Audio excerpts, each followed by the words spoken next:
Buenas noches compañeros, buenas noches profesor. En esta oportunidad mi grupo y yo expondremos nuestro trabajo final del curso de sistemas CAD/CAM. En esta oportunidad vamos a presentar lo que sería la elaboración de un motor trifásico con todos los conocimientos aplicados a lo largo del curso. El fundamento del proyecto es que en las últimas décadas los motores eléctricos se han convertido en un elemento muy relevante para la vida cotidiana. Los podemos encontrar en nuestro día a día. En el área doméstica lo podemos encontrar en algunos electrodomésticos y en las industrias son usados principalmente en los brazos robóticos, grúas, bombas o fojas transportadoras, entre otros. En base a la necesidad, los motores se pueden clasificar en motores de periodicidad continua, en motores de corriente alterna, motores monofásicos y motores trifásicos. En esta oportunidad nosotros hemos escogido lo que sería un motor trifásico. Por ejemplo, la diferencia entre estos motores, los motores de corriente continua basan su funcionamiento en la rotación inducida por la corriente y son empleados en el ámbito doméstico principalmente e industrial siempre y cuando requieran cargas de baja potencia. Usualmente son empleados en la industria en tornos y operadoras. En el caso de los motores de corriente alterna, su estructura tiene un diseño más simple y funciona a velocidades fijas. Generalmente se usa para operar a bajas velocidades. Son empleadas en bombas hidráulicas, equipos de transporte, sistemas de compresores, etc.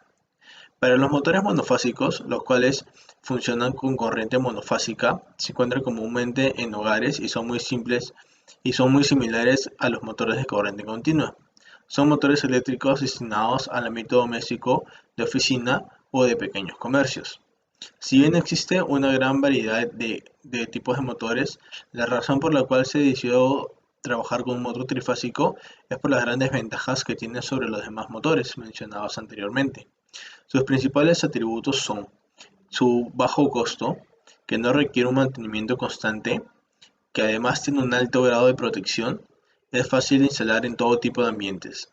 Por último, al ser muy potentes y encontrarse en una gran variedad de tensiones, suelen ser aprovechados por diversas máquinas, tales como cizallas, troqueles, bombas, fajas y muchas otras. Es por ello que en este trabajo se plantea estudiar los componentes que hacen posible todas estas ventajas. El objetivo general del trabajo es modelar un motor trifásico con la ayuda del programa Inventor, teniendo en cuenta los conocimientos que se han aprendido a lo largo del curso, tales como las formas de fabricación de los componentes, estudio de los tipos de materiales y máquinas industriales adecuadas para su correcta elaboración. Los objetivos específicos, por otro lado, son seleccionar los principales componentes del motor trifásico que serán modelados utilizando el programa Inventor. Elaborar los respectivos planos para cada componente del motor. Asimismo, se realizará unos planos de despiece en donde se observen todos los elementos anteriores ya ensamblados. Investigar sobre las funciones y propiedades de los componentes seleccionados. Investigar sobre los métodos de fabricación para cada componente. Asimismo, se evaluarán los materiales requeridos para su fabricación. Y finalmente, investigar sobre las máquinas y equipos de seguridad que emplearán para la fabricación de cada componente. A continuación, les pasaré con mi compañera para que les explique la siguiente parte. Buenas tardes, profesor. En esta ocasión le voy a hablar acerca de la identificación y aplicación del producto. Como mencionamos anteriormente, hemos elegido un motor trifásico. Esta máquina es capaz de convertir la energía eléctrica trifásica en energía eléctrica mecánica por medio de interacciones electromagnéticas. Esto gracias a que dentro del estator existe un bobinado y en este bobinado se crean campos magnéticos rotativos, lo cual permite que este motor pueda arrancar sin la necesidad de un circuito auxiliar. Gracias a esto, si comparamos a este motor con otros tipos de motores de similar potencia o igual potencia, es mucho más pequeño y liviano. Asimismo, que su costo de fabricación es mucho menos costosa y también el costo de su comercialización. Una gran ventaja de este motor es que lo encontramos prácticamente en una gran variedad de potencias, pudiendo encontrar desde 1 caballo de fuerza hasta los 1000 caballos de fuerza. Asimismo, son funcionales a prácticamente con todas las tensiones y frecuencias normalizadas. En cuanto a sus aplicaciones, generalmente en la industria los encontramos dentro de accionadores de bomba, extractoras, grúas, prensas de costura, empaquetadoras, entre otros. Sin embargo, no podemos encontrarlas dentro del ámbito doméstico o residencial, ya que en este sector no llega la corriente trifásica. En la siguiente parte tenemos a los componentes del producto. Primeramente tenemos a la carcasa. Por lo general, la mayoría de las carcasas del motor están hechas con hierro gris para tener una mayor resistencia mecánica. Como observamos en la imagen, alrededor de la carcasa hay como una especie de pequeñas aletas. Estas aletas sirven para refrigerar el sistema y para evitar la acumulación de polvo o algún líquido. Y adicionalmente, si es por pedido de un cliente, el fabricante le puede añadir unas mejoras extras a la carcasa, como por ejemplo que por dentro sea resistente a explosiones o a goteos. En segundo lugar tenemos al estator. Como observamos, el estator está compuesto por varias bobinas. Su tiempo de vida útil depende del funcionamiento del motor y a las temperaturas a las que éste esté expuesto. En cuanto a su aislante, pueden utilizar un clase F con elevación de temperatura B o un H con elevación tipo B. A su vez, estos desvanados, al entrar en contacto con la corriente alterna trifásica, son los que generan el campo magnético y por ende son los encargados de que el motor encienda. En el siguiente lugar tenemos al rotor. Esta pieza la encontramos al medio y gira por medio del campo magnético que produce el estator. Generalmente está compuesta por anillos o láminas circulares que están unidas a una barra metálica, pero dentro de esta barra metálica también en su núcleo tiene pequeñas bobinas que ayudan a crear también un núcleo magnético.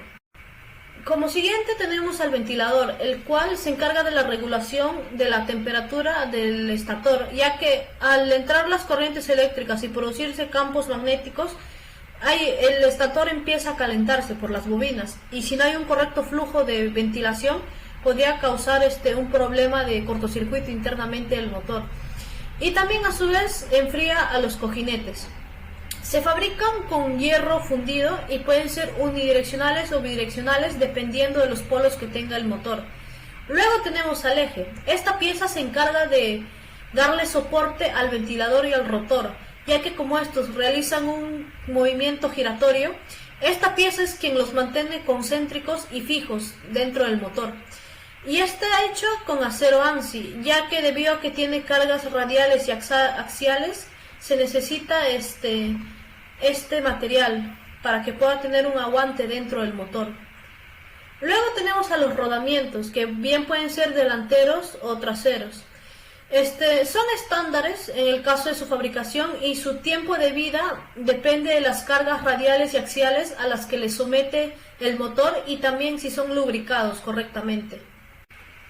Como siguiente componente tenemos a la tapa o escudo.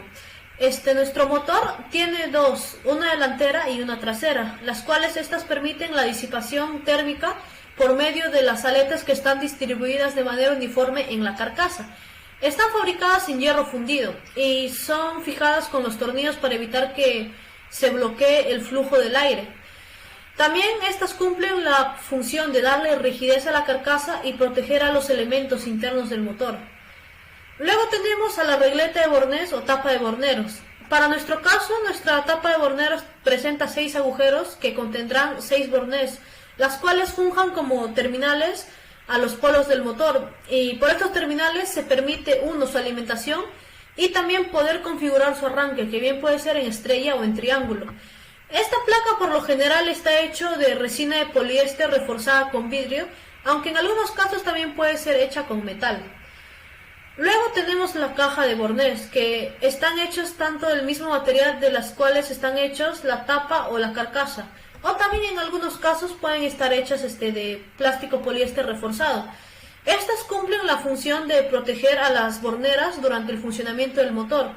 En cuanto a su ubicación, depende del fabricante, ya que no siempre todos los motores van a tener la caja de bornés en la misma ubicación.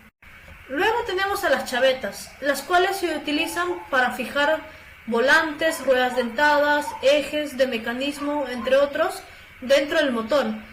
Su función, como ya lo dije, es tener fijos a los ejes mecánicos.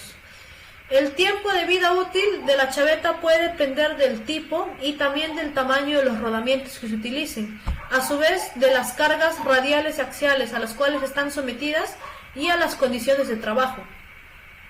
Luego tenemos a los pies de fijación, los cuales van en la base de la carcasa. Estos se encargan de darle soporte y fijar al motor durante su proceso de operación. Finalmente tenemos a la caperuza o tapa deflectora. Estas tapas tienen forma aerodinámica y poseen una gran resistencia al impacto y rigidez mecánica. Están hechas de hierro fundido.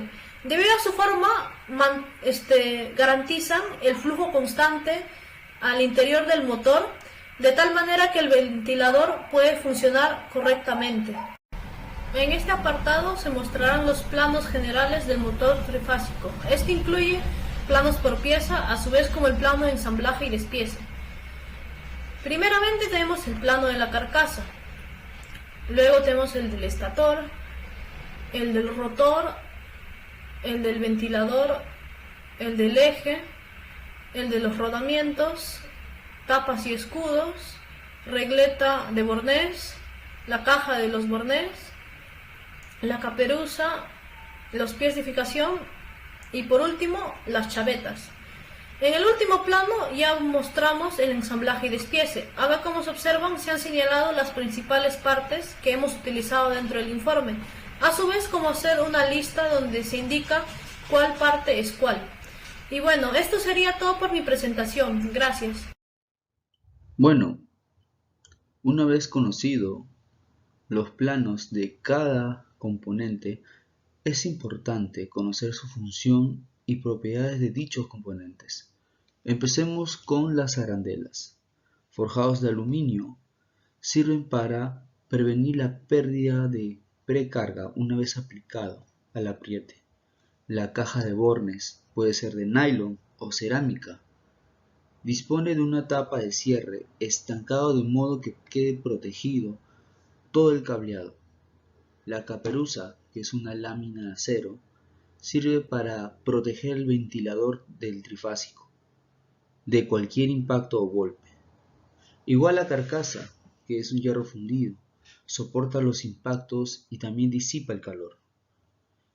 Los cojinetes fabricados de aluminio, cuyo rendimiento depende o se afecta de las condiciones de velocidad y también del material a contacto.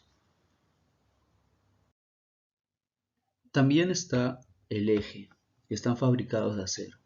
Es el elemento giratorio del motor que permite la transmisión del movimiento. Luego está el estator, parte muy conocida de la máquina. Están aislados a base de una mica para el cableado.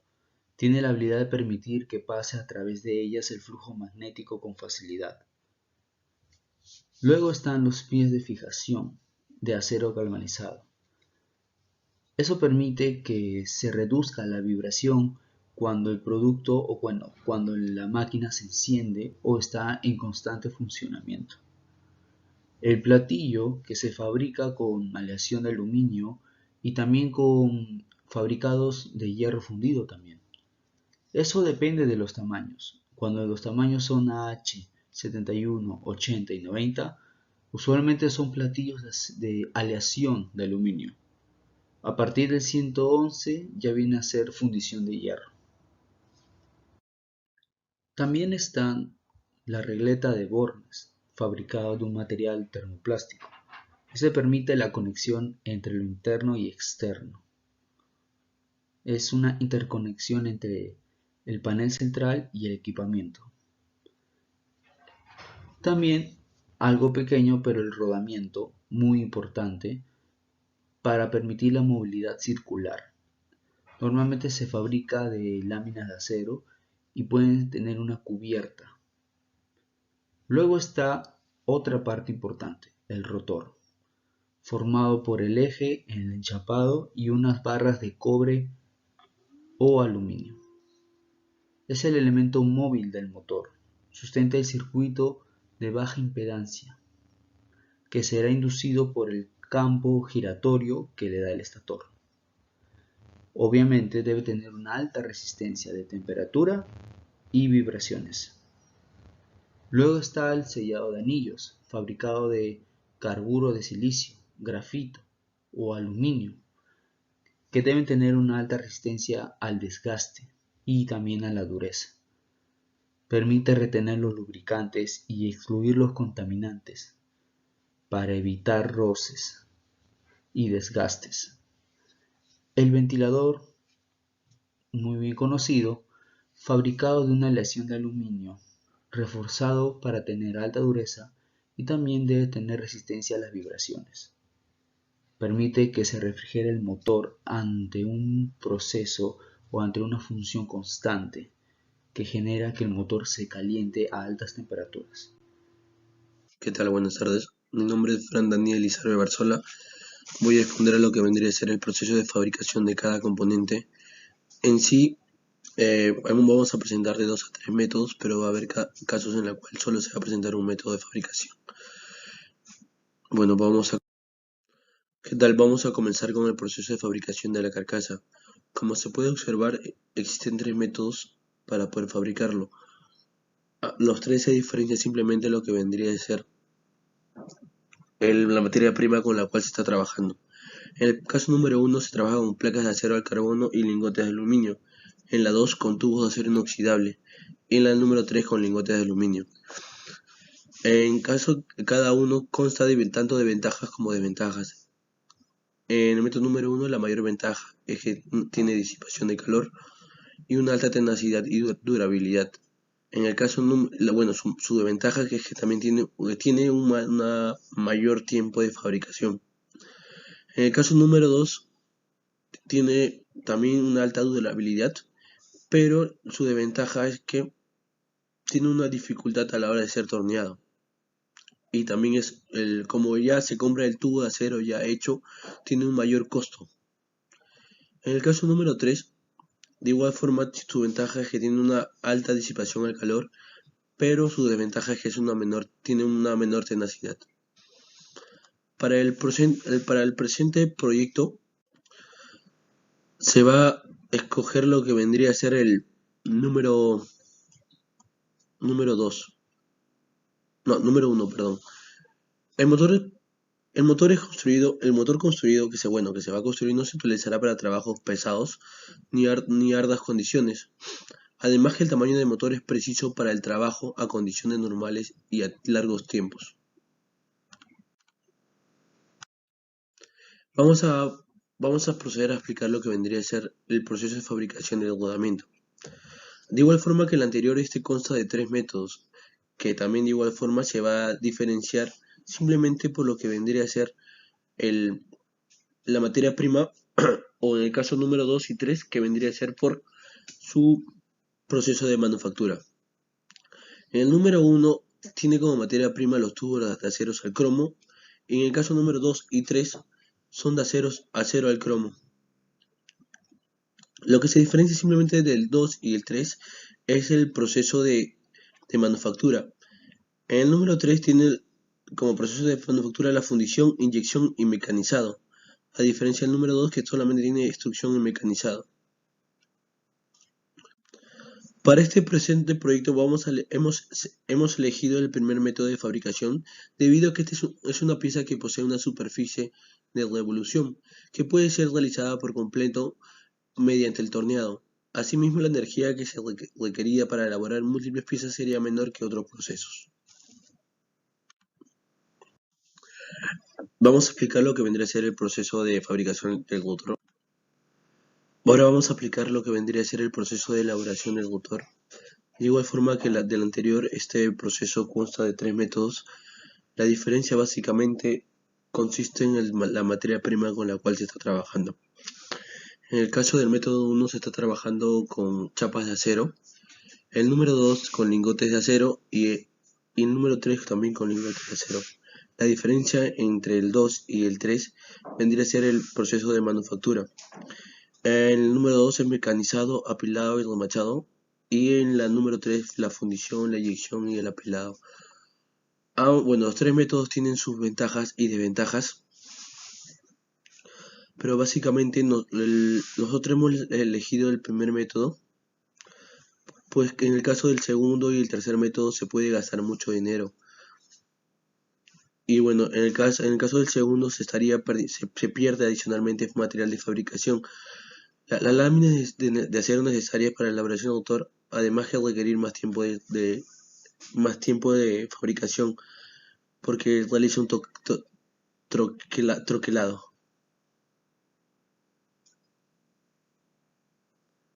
Proceso de fabricación del estator. El estator básicamente consta de 3 métodos, al igual que los anteriores. De igual forma se diferencia simplemente lo que vendría a ser el material con la cual se va a trabajar. En este caso se va a trabajar con las chapas de acero, lingotes de acero y partículas de acero. Básicamente, de igual forma, los procesos de fabricación cuentan con ventajas y desventajas. En este caso, los tres te brindan una dureza y resistencia. Pero para nuestro caso o nuestro presente proyecto hemos elegido lo que vendría a ser el primer método, pues en este caso se emplea de mejor manera el material base para la fabricación de láminas, que luego serán apilados para fabricar el estator. Asimismo, el primer método, a diferencia de los otros dos, requiere de un menor tiempo de fabricación.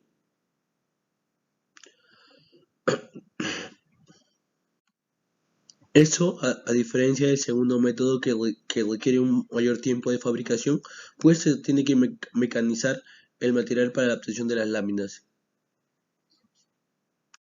El proceso de fabricación de la caperuza consta solamente de 2 métodos. La primera, que se trabaja con la materia prima como barras de acero, y la segunda se trabaja también con chapas de acero. La desventaja principal del método 1 es que tiene un mayor tiempo de fabricación. Y en el caso número 2, que es que la pieza no puede mantenerse dentro de las tolerancias adecuadas. Ambos se brindan lo que vendría a ser una mayor resistencia.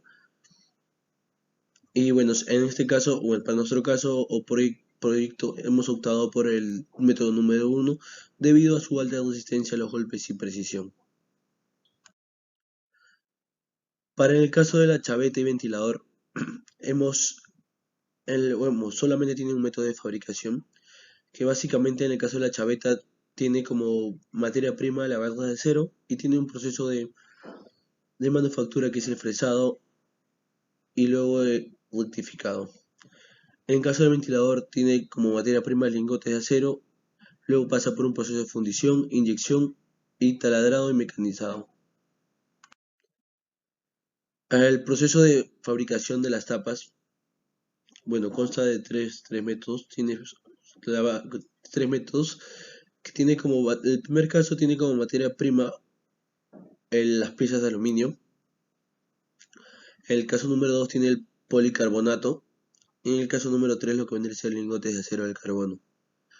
Lo que vendría a ser sus desventajas, en general, todos te brindan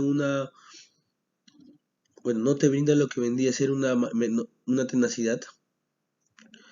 La diferencia entre cada uno de ellos es que en el caso del número 1 es que te dan un mayor material de desecho. En el caso número 2 que te brinda menor protección a golpes. Y las ventajas principales es que los tres te brindan una mayor durabilidad. Algo que también se tiene que tener en cuenta es que en este proceso se quita el exceso de material de una pieza de aluminio. Este puede ser reutilizado del aluminio que no se usa al construir la carcasa, con lo que se pueden reducir los costos de fabricación.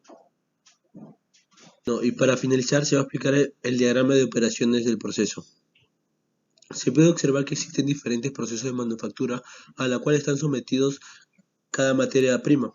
Se inicia en el almacén y luego se pasa a la verificación del material, para luego ser divididos de acuerdo a la materia prima, para así luego posteriormente ser sometido a su proceso de manufactura de acuerdo a la pieza que se desea. Dentro de la materia prima con la cual estamos trabajando se encuentra la barra de acero, la chapa de acero, los lingotes de aluminio, el aislante, el hilo de cobre, los lingotes de aluminio, la chapa de acero y la barra de acero. Cada uno de ellos es sometido a un proceso de manufactura. En este caso, para poder hacer los ejes del motor, esto se trabaja como materia prima con la barra de acero y luego para posteriormente pasa por un proceso de corte y fresado. Otro ejemplo es el caso de la carcasa. El caso de la carcasa se obtiene a partir de los lingotes de aluminio y estos pasan por el proceso de fundición, inyección, mecanizado y taladrado para luego posteriormente al paso de la verificación. De igual forma se trabaja con las chapas de acero, barra de acero, los lingotes de aluminio y las chapas de acero. Bueno, eso sería todo. Muchas gracias. Materiales para la fabricación de los componentes. Los materiales utilizados en la fabricación de los componentes del motor son en su mayoría metálico debido a sus características magnéticas. El primer material identificado es el cobre y se utiliza debido a sus elevadas propiedades magnéticas y eléctricas que lo hace ideal en la fabricación de transformadores, bobinas y cables eléctricos. En este caso, en el caso de aplicación del motor, se utiliza específicamente en las bobinas que irán dentro del estator. El siguiente material utilizado es el aluminio. El aluminio tiene ciertas ventajas debido a su alta resistencia a la corrosión y a la tracción y también debido a su ligereza. Es por ello que en este caso, en el caso del motor, se utiliza para la fabricación de los escudos, las placas y la carcasa del motor. El otro material identificado es el acero al silicio, que es una aleación de acero con silicio en un porcentaje específico y esto le brinda propiedades magnéticas que se utilizarán luego en la fabricación de las partes internas del motor, como son el estator, que es la parte fija del motor, el rotor, que es la parte móvil del motor, y otros componentes internos. Y finalmente el otro material destacado serían los aislantes, que para este caso pueden ser esmaltes, micas, papeles o fibra de vidrio, que sirven para aislar los componentes y para evitar que la corriente fluya hacia partes no deseadas y evitar corrientes parásitas. Eso sería todo. Gracias. Y bueno, yo ahora voy a exponer lo que son los equipos y las máquinas utilizadas en nuestro proyecto. Las máquinas empleadas en nuestro trabajo son el torno, la máquina fresadora y el taladro. De igual manera se va a tener más adelante los equipos de protección para el trabajo de mecanizado, ¿no? Que serían los guantes, el anteojo, las mascarillas, el protector auditivo y el peto de protección. Los equipos y las máquinas utilizadas en nuestro proyecto fueron el torno. El torno es una máquina que se emplea en el mecanizado de las piezas para dar forma geométrica por medio de revoluciones. El funcionamiento del torno consta en el giro de la pieza por medio de la sujeción del cabezal a variadas revoluciones por segundo o minuto. Dicho proceso es considerado sobre el compuesto material a utilizar. En el torno, de manera usual, se pueden realizar trabajos de devastado o acabado de las siguientes superficies, tales como superficies cilíndricas, cónicas, curvas o esféricas, irregulares, y bueno, también se pueden realizar trabajos especiales como el tallado de roscas, realizado de barrenos. Las partes del torno son la caja de avances, la caja principal, el carro transversal, el carro orientable, la portaherramientas, el eje principal, las partes principales del torno. Los tipos de torno son el torno de taller, el torno de semiproducción y torno de producción. La siguiente máquina empleada en nuestro proyecto es la fresadora. La fresadora es una máquina de herramienta usada para la realización de mecanizados por arranque de viruta, por medio del movimiento de cierta herramienta rotativa de múltiples filos de corte. A esto se le denomina fresa. Las partes principales de la fresadora son la base, la columna, la consola, el carro transversal, la mesa, el puente y el eje portaherramienta. Existen varios tipos de fresadora, entre ellas tenemos la máquina fresadora horizontal, la máquina de fresar vertical, la máquina de fresado universal, las fresadoras circulares y las fresadoras copiadoras, entre otras.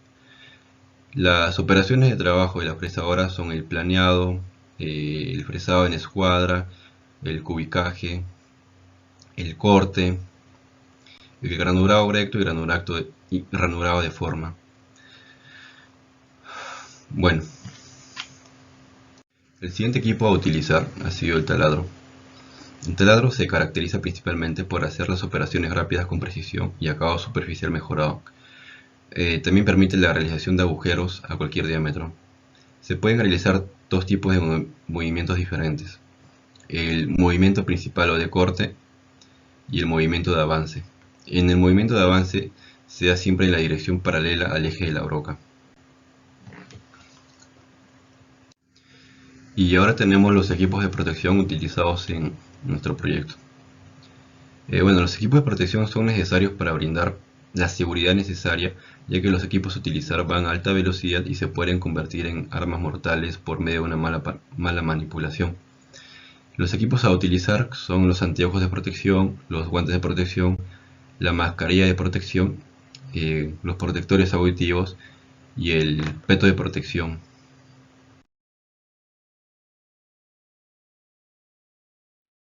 Bueno, al final de este trabajo se puede concluir algunos puntos muy importantes. 1. Que la maquinaria y la funcionalidad dependen mucho del costo de fabricación. También que las medidas de protección son igual de importantes para el uso de esta máquina en los requeridos establecimientos. Otro punto importante es la importancia de los planos de cada parte de la máquina para entender mayor su función. Y un punto muy importante es que se pueden conocer distintos métodos y distintos procesos para poder elaborar esas piezas dependiendo del tipo de costo y beneficio que se necesite para el trabajo final.